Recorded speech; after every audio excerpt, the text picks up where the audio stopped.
The more you explain, the more it can seem like you're trying to prove something. The more you react, the more energy you give away. And the harder you try to be understood, the more obvious it becomes that someone has affected your peace. Let's be honest. In a world flooded with noise and opinions, silence is no longer passivity. It's discernment. When your words are distorted, when honesty is weaponized, when your reactions are turned into someone else's entertainment, this stops being a conversation. It becomes a game of control. And the louder you get, the more you've already given away. But here's the shift. You don't need to fight to defend your name. You don't need to raise your voice to stand your ground. You don't need to explain yourself to be at peace. Sometimes, all you need is silence and time. Because when you step back, truth has room to do its work.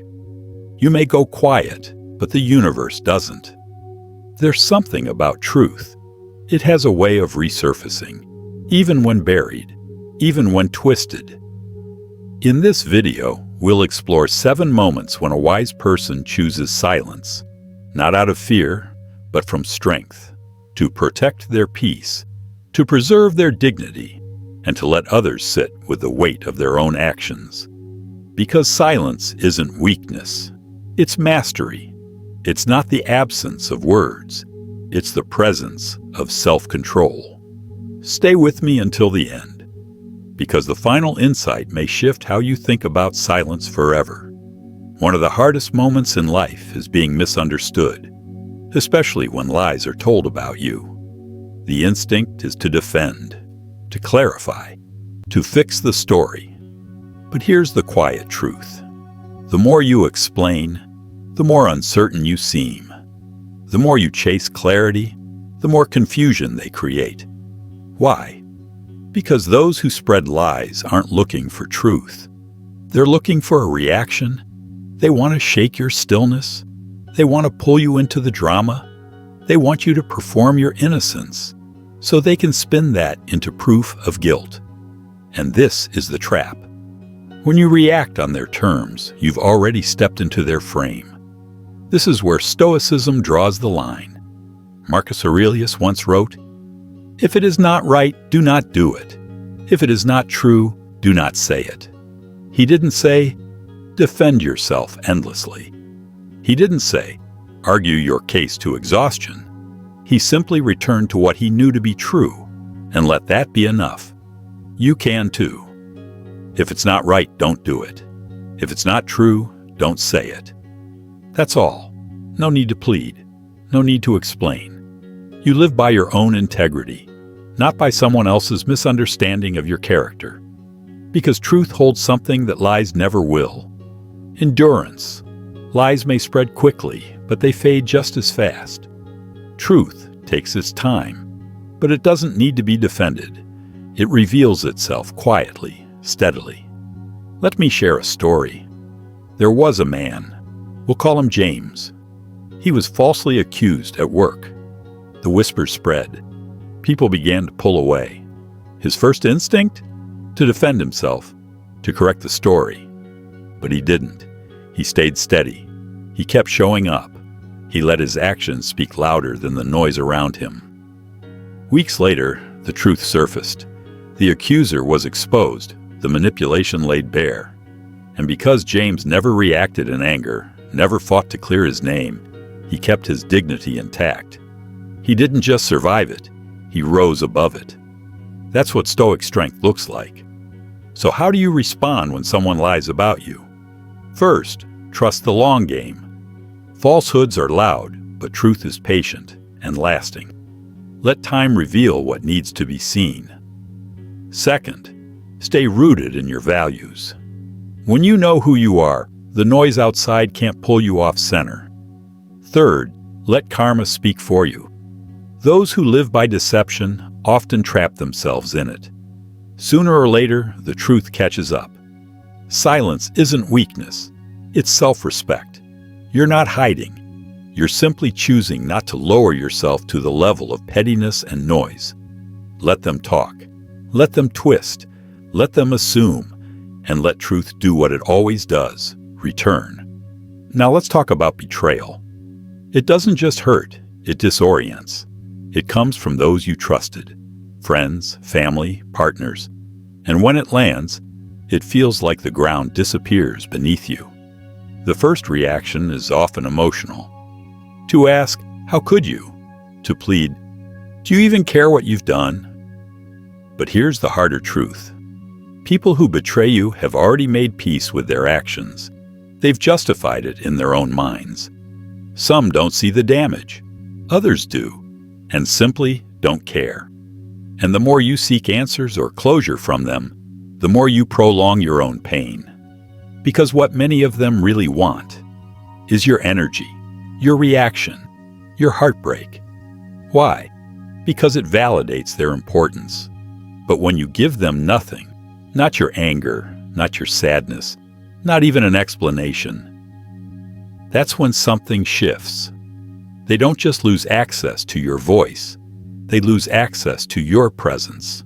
Seneca once wrote, "A gem cannot be polished without friction, nor a man perfected without trials." You don't grow through avoidance or revenge. You grow by holding your center, even when the world tries to shake it. That's what this silence is. Not absence, but strength. Betrayal is a kind of friction. It hurts, but it also reveals. It shows you what's real and what was only ever convenient. And it brings you face to face with one of life's harder truths. Not everyone you care for is meant to walk the full journey with you. Let me share a story. There was a woman, let's call her Sarah. She had a best friend of more than 10 years. They had shared dreams, doubts, and milestones. It felt like a bond that couldn't be broken. But one day, Sarah discovered something painful. That same friend had betrayed her, sharing private things behind her back, undermining her growth, speaking from a place not of love, but of envy. At first, Sarah wanted to confront her, to demand answers, to mirror the pain that had been caused. But she didn't. Instead, she chose something harder. Silence.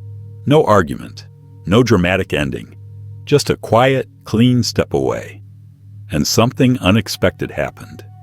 The friend waited for a reaction, for conflict, for chaos. But none came. Only absence. And that silence, it lingered. Because silence, when it comes from strength, carries weight. It echoes louder than any accusation.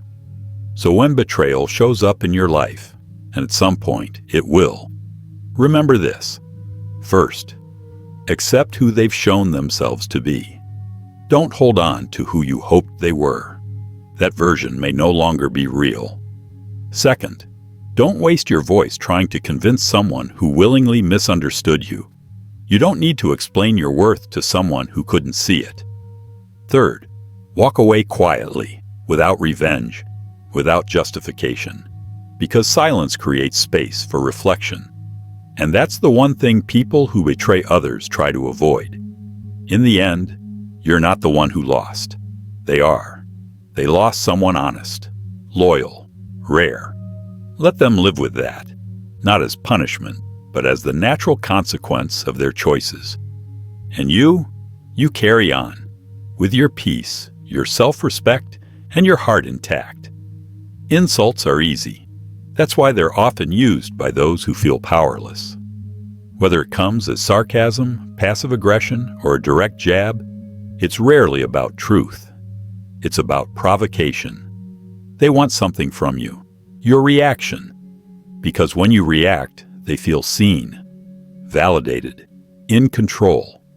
And the moment you snap back, raise your voice, or rush to defend yourself, you've given them exactly what they were looking for. So pause.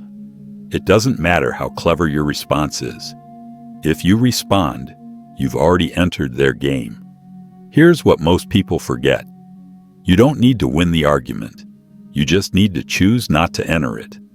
Marcus Aurelius once wrote, "The best revenge is not to be like your enemy." That line is more than wisdom. It's a strategy. Because insults are invitations. invitations to step down from your character and meet someone in the mud. But a grounded person doesn't go there. They don't flinch. They don't fire back. They observe, calm, clear, unshaken. Let me share a story. There was a man, we'll call him David. He had just earned a well-deserved promotion and was being congratulated at a company event. A colleague, clearly bothered, made a snide comment in front of everyone. Wow, I guess they're handing promotions to just anyone these days. The room went quiet. All eyes turned to David, waiting. But he didn't bite. No retort, no defense, just a calm glance, a small smile, and silence. In that moment, he didn't just avoid conflict, he owned the moment.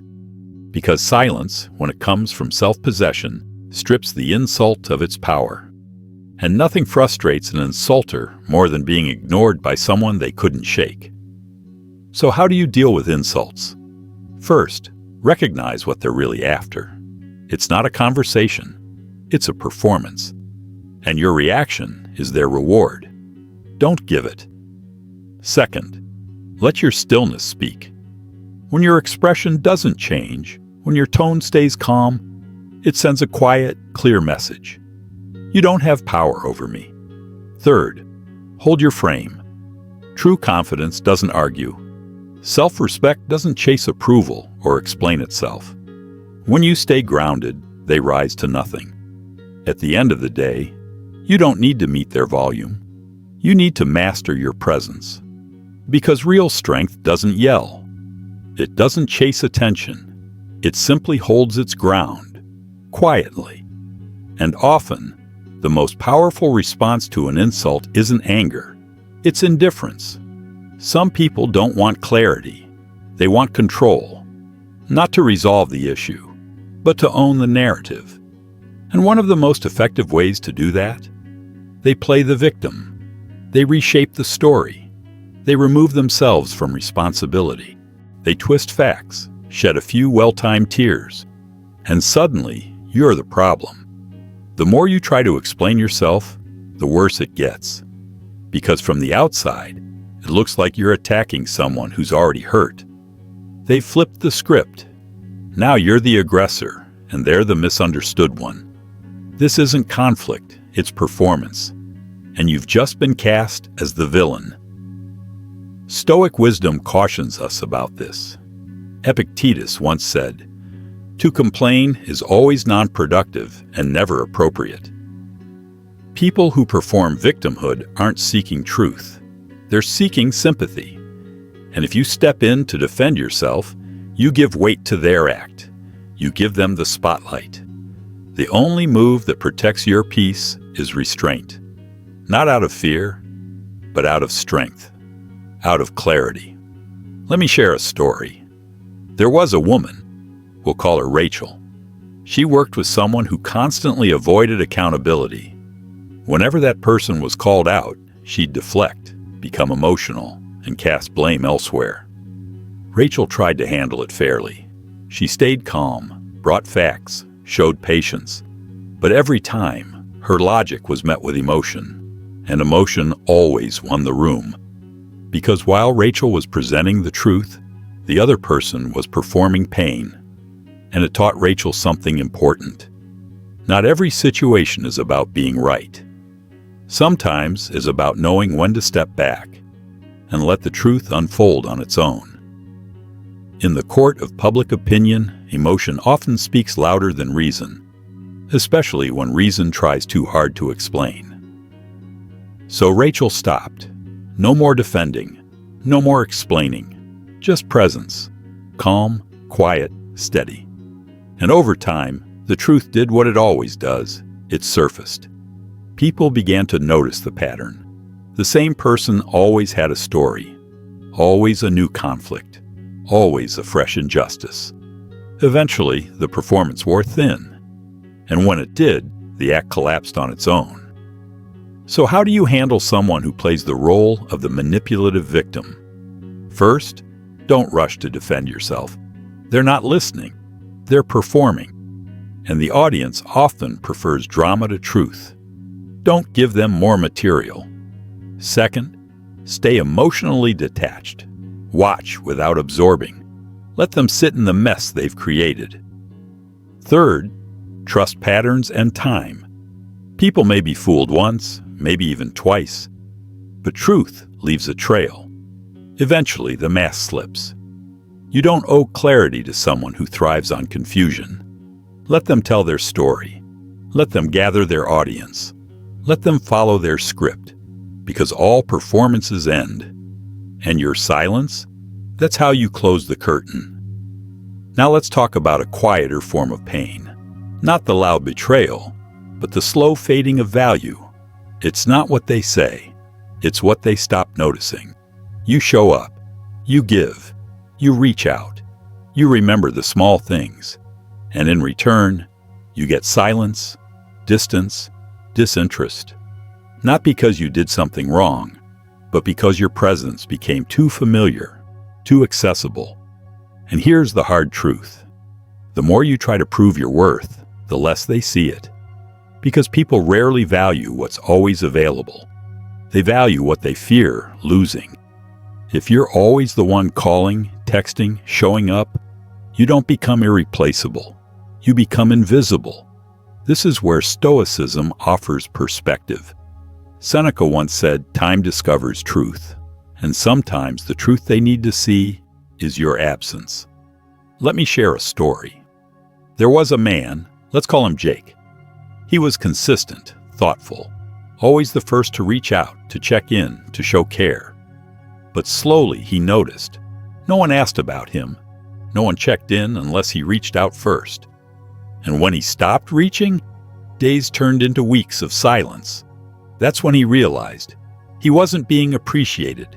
He was being taken for granted. So he made a quiet decision. No confrontation, no announcements. He just stepped back. And the result? Those who truly cared noticed. They reached out. The rest? They faded. And that was his answer. So what do you do when your presence is no longer valued? First, stop chasing. If they can't see your worth when you're present, let them feel it in your absence. Second, stay silent. Not to punish, but to create space. Because silence leads to awareness. Third, observe who makes the effort. People who truly care won't need reminders. They'll feel the shift, and they'll move towards you, not away. At the end of the day, your worth isn't proven by how much you give. It's revealed by how people respond when you step away. Because those who genuinely value you will feel the silence, and they'll come closer. Not because you asked, but because they see you. And those who don't notice your worth, they were never meant to hold it. Let your absence speak for you. Let it echo in the quiet spaces they once took for granted. You don't need to beg to be seen by people who chose to look away. Some people aren't looking for peace. They're looking for a reaction. They poke, they prod, they say just enough to sting, not out of strength, but because it's the only way they feel in control. And the moment you flinch, they feel powerful. The moment you argue, they feed off it. The moment you let your emotions rise, they know they've gained the upper hand. Here's what's often missed. The goal isn't honest conflict. The goal is control. They want to shake your calm, to pull you out of your center, to make you act from their emotion, not your own. And once you react, they set the tone. They become the one pulling the strings, from behind a smile that isn't sincere. But this is where Stoicism becomes your shield. Marcus Aurelius wrote, "You have power over your mind, not outside events. Realize this, and you will find strength." That is the core of self-mastery. You can't control how others behave, but you can control what you give your energy to. And sometimes, the most powerful move is choosing not to react. Let me share a story. There was a man, let's call him Adam. He worked with someone who thrived on subtle chaos. Every meeting came with a sarcastic comment. Every interaction included a passive jab, always just vague enough to avoid consequences. At first, Adam engaged. He defended himself, explained, corrected, and every time, he walked away more drained than before. Until one day, something shifted. The next time that coworker tried to provoke him, Adam simply looked at him, gave a calm nod, a faint smile, and said nothing. No eye roll, no sigh, no tension, just stillness. And the result? The coworker flinched. Because when you're used to lighting fires, you don't know what to do when the match won't spark. And over time, the provocations stopped. Because without a reaction, even the most toxic energy loses power. So how do you respond to provocation? First, recognize the pattern. Repetition reveals motive. If it keeps happening, it's not accidental. Second, protect your energy. You don't need to meet every challenge. Sometimes your calm is the most disarming response. Third, choose presence over reaction. You don't rise to the bait. You stay rooted in who you are. Because true strength isn't loud. It doesn't need to be. And when you stop giving them what they're trying to take, control, attention, your peace, they lose interest, not because you fought back, but because you didn't need to. When someone constantly stirs conflict, it's rarely personal. It's often strategic. Some people create tension not to resolve anything, but to pull you off balance. First, understand the pattern. It's not about truth, it's about control. Second, hold your center. Don't let emotional bait pull you out of alignment. You control your breath. You control your tone. You control your presence. Third, let your calm speak for you. The more steady you remain, the less power they hold. Because nothing unsettles someone who seeks chaos more than someone who refuses to be moved. At the end of the day, not everything that provokes you deserves your energy. And not every challenger is worth a response. The strongest person in the room isn't the one who speaks the loudest. It's the one who remains still, grounded, unshaken. The one everyone tries to provoke, but no one can move. Because their silence? It's not emptiness, it's armor. Regret makes noise. But silence, real silence, makes people listen. There comes a moment, after they've taken you for granted, after they've stopped noticing your presence, after they assumed you'd always be there, when the quiet hits. And in that space, they begin to remember how you listened, how you showed up, how you gave, consistently without asking for much in return. And that's when it lands. They didn't just lose someone, they lost something steady, something rare, something real. But by then, it's already too late. Here's what you need to understand. If someone only starts to value you after you leave, they never truly valued you when it counted. And the most damaging thing you can do is go back just because they finally noticed. Epictetus said, "No man is free who is not master of himself." And self-mastery means this. You don't return to places that broke your peace. You don't shrink your standards to ease someone else's guilt. You don't chase closure or defend your silence. You let your absence speak. You let your stillness heal. And you move forward with clarity, not resentment, because you're not proving anything anymore. You're just living in alignment with who you've become. Sometimes silence says everything.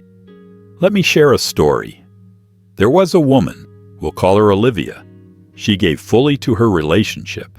Time, care, energy, love. But over time, her partner stopped seeing her clearly. He grew used to her presence, took her patience as permanence, assumed she'd always be there. Until one day, she left. No outburst, no explanation, just quiet clarity. At first, he didn't take it seriously. He thought she'd come back. But the days turned into weeks, and the silence stretched into months. No replies, no return. And eventually, the absence began to echo, louder than any argument ever could. That's when the regret set in. The apologies, the promises, the sudden awareness of what he lost. But Olivia, she had already healed in stillness. And that silence, it became her freedom. So what do you do when someone regrets losing you? First, don't offer an easy return. If your presence was overlooked, then let your absence be fully felt. Second, resist the urge to explain. Let them carry the weight of their choices without softening the impact. Third, stand in your silence, not out of bitterness, but out of self-respect. Because the truth is, they had access to you, and they misused it. Now let them sit with that, not to punish them, but to protect your peace. Your silence is not a weapon. It's a boundary. It says, you don't get to come and go as you please, and still expect the door to be open. Let them regret. Let them reflect. But don't let them return. You don't owe a second chance to someone who only sees your value in hindsight. What you owe is peace. You don't need to raise your voice to be understood. You don't need to argue to reclaim your worth. And you don't need to speak to make a statement. In a world addicted to noise, silence is radical. It's not weakness. It's not surrender. It's a signal that you've outgrown the need to explain yourself. Because when you fall silent, you step out of the chaos. You return to yourself. You let time, truth, and consequence speak on your behalf.